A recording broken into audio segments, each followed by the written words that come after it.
Channel. आज है Saturday और टाइम हो रहा है अभी टाइम हो रहा है 5:45। आज मैं फिर से गई थी डॉक्टर के पास, तो मैं 2 डॉक्टर से कंसल्ट कर रही हूँ, क्योंकि एक जो डॉक्टर है वो शायद रिस्पॉन्ड अच्छा नहीं करती, क्योंकि बहुत ज़्यादा बिजी होकर रहती है वो, बट वो एक्सपीरियंस से ज़्यादा है, उसका ज़्यादा ज़्यादा पेशेंट आते हैं उनके पास, और उसका हॉस्पिटल भी बहुत अच्छा है यहाँ पे। बट दूसरी जो डॉक्टर है उसका शायद एक्सपीरियंस कम होगा, बट वो बहुत अच्छा रिस्पॉन्ड करती है, बहुत अच्छा केयर करती है, आप टाइम देती है वो आपको। बट उसका हॉस्पिटल भी उतना अच्छा नहीं है, और जो होता है ना फैसिलिटीज़ वो नहीं है, तो हम लोग कन्फ्यूज़ हैं कि दोनों में अभी तो पैरेलल चल रहा है। दोनों मैं जो भी रिपोर्ट लेके जाती हूँ दोनों के पास दिखा रही हूँ, और मैं फाइनली पता नहीं किसके पास जाऊँगी। एक डॉक्टर है वो रिस्पॉन्ड अच्छा करती हूँ, और एक डॉक्टर है उनके पास अच्छा फैसिलिटीज़ है, तो दोनों ही इम्पॉर्टेंट है। तो मेरा पहला जो बेटा हुआ था यूपी में हुआ था, तो वो डॉक्टर अच्छी थी, बहुत अच्छी थी डॉक्टर। एक्चुअली आपको अगर सिजेरियन है तो आपको तो उसके बाद ही पता चलता है कि डॉक्टर कैसी है। आपका ट्रीटमेंट जब हो जाता है तब पता चलता है कि डॉक्टर कैसी है। सो कहे सुने बात जो लोग बोलते हैं, तो वहाँ पे वो डॉक्टर अच्छी थी, तो उनका हॉस्पिटल और जो फैसिलिटी उतना अच्छा नहीं था। डॉक्टर बट अच्छी थी। मेरा जब ऑपरेशन हुआ तो उसके बाद मुझे लगा कि हाँ डॉक्टर बहुत अच्छी थी, बट स्टार्टिंग में बहुत ज़्यादा मैं परेशान थी हॉस्पिटल को देख के। मुझे बहुत निगेटिव फीलिंग आ रहा था कि कैसा रूम है, कैसा ये है, लेबर रूम भी सही से नहीं था, दरवाज़ा भी नहीं था उस हॉस्पिटल में। तो मैं बहुत ज़्यादा डिसअपॉइंट हुई थी उस हॉस्पिटल को देख के, और मैं अपने हस्बैंड से झगड़ा भी किया था मैंने कि इस हॉस्पिटल में तो मुझे नहीं कराना है। फर्स्ट चाइल्ड था तो मेरे को बहुत शौक था कि बहुत अच्छा हॉस्पिटल हो, और ये वो थोड़ा सा, बट नॉर्मल था। लेकिन डॉक्टर बहुत अच्छी थी। जब मेरा सिजेरियन हुआ उसके बाद मुझे कोई भी प्रॉब्लम नहीं हुआ। उसके बाद मुझे पता चला कि डॉक्टर बहुत अच्छी है। मैं आज गई थी टेस्ट, कौन सा टेस्ट करवाना है, तो वो उन्होंने लिखा है लेवल 2 स्कैन करवाना है फिर से, और ग्लूकोज का टेस्ट होगा वो शुगर के लिए फिर से। तो शायद सुबह कल मॉर्निंग में मैं जाऊंगी फिर से टेस्ट करवाने के लिए।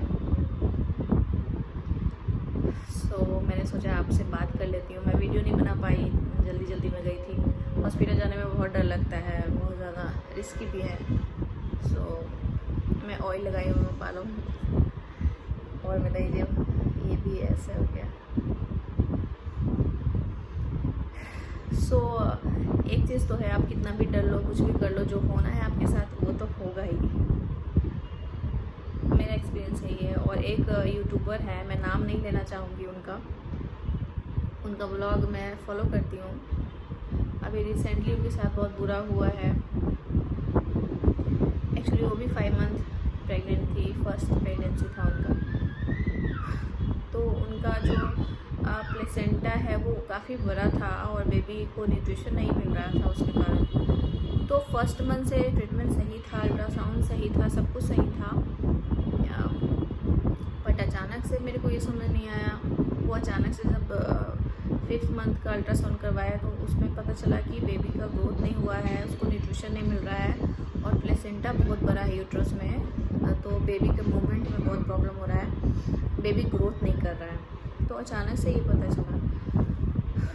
तो बहुत सारी बेचारी वो बहुत परेशान थी, बहुत सारे डॉक्टर से कंसल्ट किया उन्होंने, सारे डॉक्टर ने मना कर दिया कि बच्चे का कोई फ़ायदा नहीं है, तो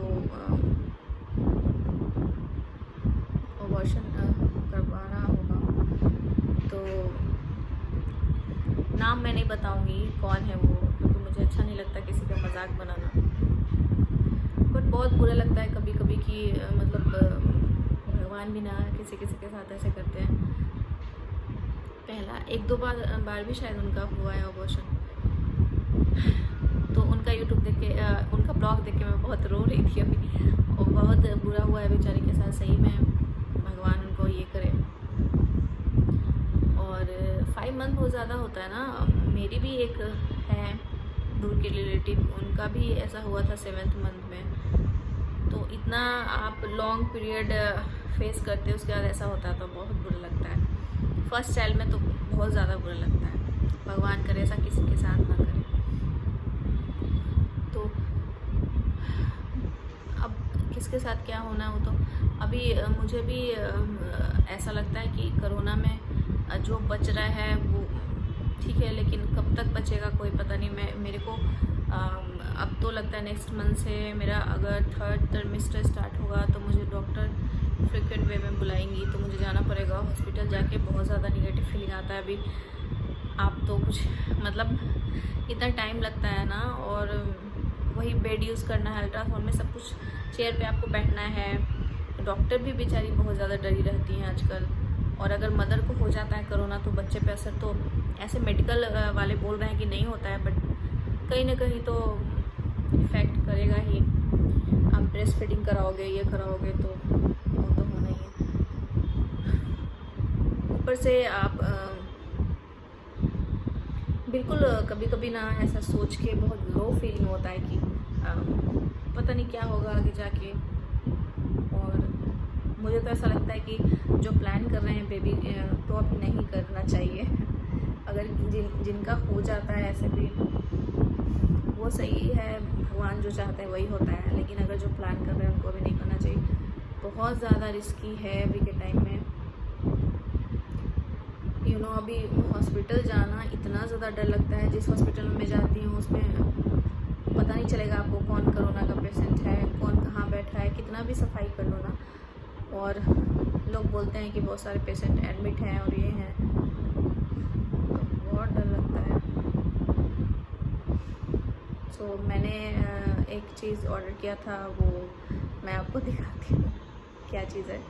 वो लेडीज़ के लिए बहुत ही यूज़फुल चीज़ है। अगर आप प्रेग्नेंट हो या आपको कहीं ट्रैवलिंग करना होता है ना, ट्रेन पे, या जो ये टॉयलेट होता है लोकल टॉयलेट या कुछ, ये सब यूज़ अवॉइड करना चाहते हैं, या प्रेग्नेंट हैं आप, या आपके पैरों में कुछ दर्द वगैरह है, तो उसके लिए मैंने सर्च किया था तो कुछ मुझे मिला था। क्योंकि मुझे हॉस्पिटल जाने में सबसे बड़ा प्रॉब्लम यही लगता है, टॉयलेट जाने का। इन्फेक्शन का बहुत ज़्यादा खतरा होता है। मैंने ये लेके लाई हूँ, आपको दिखाती हूँ एक सेकेंड।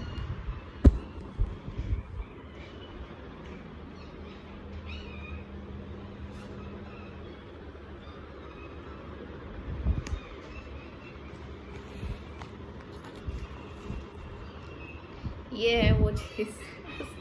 ये उल्टा दिख रहा है, ये स्टैंड एंड पी करके है। ये मैंने अमेज़ोन से मंगवाया है, और पी बडी।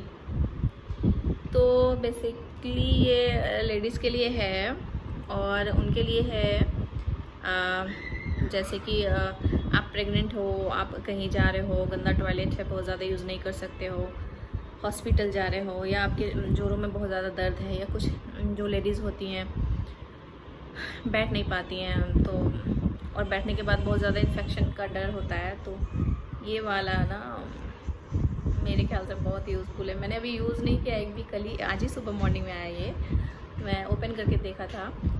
तो और ये एक बार यूज़ करने के बाद ना आपको ये फेंक देना है, दूसरे बार यूज़ नहीं करना है। और एक उसमें था जो आप बार बार उसको वॉश करके यूज कर सकते हो। इसमें लिखा हुआ है no more urinary tract infection, no more wiping the toilet seat. मतलब आपको जितना भी प्रॉब्लम होता है वो सॉल्यूशन है इसमें, और यूज़ का सारा तरीका इसके पीछे मेंशन किया हुआ है। मुझे लगता है बहुत यूज़फुल हो। इसका प्राइस भी बहुत ज़्यादा नहीं है, और सबसे बड़ी बात है ये मेड इन इंडिया है। कुछ तो मिला मुझे मेड इन इंडिया का। जैसे आप पब्लिक टॉयलेट यूज़ कर रहे हो, हाईवे पे जा रहे हो, आउटडोर्स, प्रेग्नेंट हो, एयरपोर्ट पे जा रहे हो, कुछ आपको प्रॉब्लम है हड्डी वड्डी, रेलवे या मेट्रो स्टेशन पे, तो सब पे बहुत ही काम करता है। और इसका प्राइस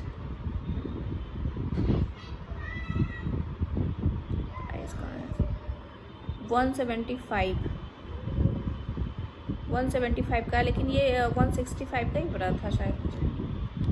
तो बहुत ही कॉस्टली भी नहीं है, बजट फ्रेंडली है, और इसमें 10 पीस है। ये इस तरह का है, मैं दिखाती हूँ अभी।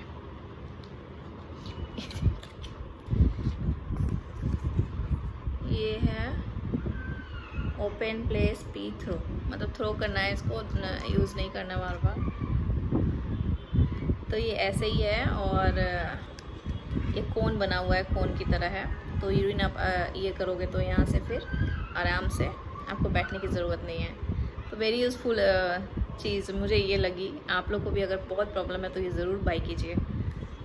और रिव्यू मैं दूंगी इसको यूज़ करने के बाद कि एक्चुअली क्या काम करता है ये। हाँ फ्रेंड्स, अगर आपको प्रॉब्लम है तो ये ज़रूर मंगाइए, बेस्ट। ये मेरा बेटा साइकिल चला रहा है बाहर में, और क्योंकि मेरा ग्लूकोज टेस्ट कल होने वाला है, इसलिए मैं अभी तो मीठा कुछ अवॉइड करूँगी, कुछ नहीं खाऊंगी। अगर शुगर हो गया तो फिर उसका अलग से मेडिसिन चलेगा, तो ये बहुत प्रॉब्लम है। और डॉक्टर पूछती है डेट, अगर आपको सिजेरियन कराना है तो उससे पहले आप डेट और जो मुहूर्त होता है उसके बारे में भी पूछती है। तो मैं अभी कंफ्यूज हूँ। अभी मैं अपने लॉस या मम्मी पापा सबसे बात करूँगी कि डेट और टाइमिंग का क्या है, क्योंकि अगर फर्स्ट बार सिजेरियन होता है तो मैंने पूछा है, सेकेंड टाइम बहुत लोग का नॉर्मल होता है, मैंने ऐसा सुना था, बट वो डॉक्टर ने मना कर दिया कि इसमें रिस्क है, हम रिस्क नहीं ले सकते। सेकेंड टाइम भी सिजेरियन ही होने का चांस है।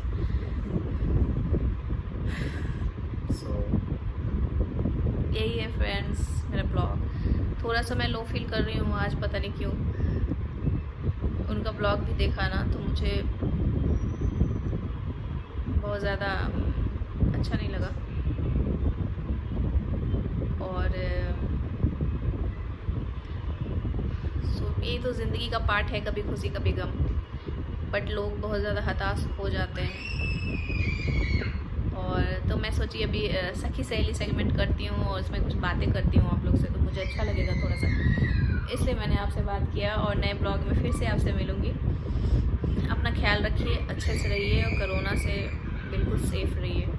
अभी इसका कोई भी कुछ भी पता नहीं चल रहा है, ये कब जाएगा, कब इसका ट्रीटमेंट आएगा। और अगर आप प्रेग्नेंट हैं तो स्पेशली अपना और अपने बेबी का ध्यान रखिए। Take care, bye bye. नए ब्लॉग के साथ फिर से मैं मिलती हूँ आपसे। बाय।